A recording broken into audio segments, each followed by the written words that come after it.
राज्याचे शालेय शिक्षण मंत्री दीपक केसरकर यांनी विधानसभेच्या निवडणुकीत आपला विजयी चौकार मारलेला आहे।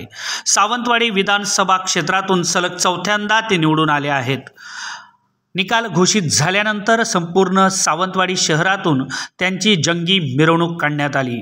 मात्र या मिरवणुकीचे सर्वात महत्त्वाचं लक्ष वेधून घेतलं ते त्यांच्या विजय रथाचे सारथी बनलेले युवा रक्तदाता संघटनेचे अध्यक्ष देव्या सूर्याजी यांनी।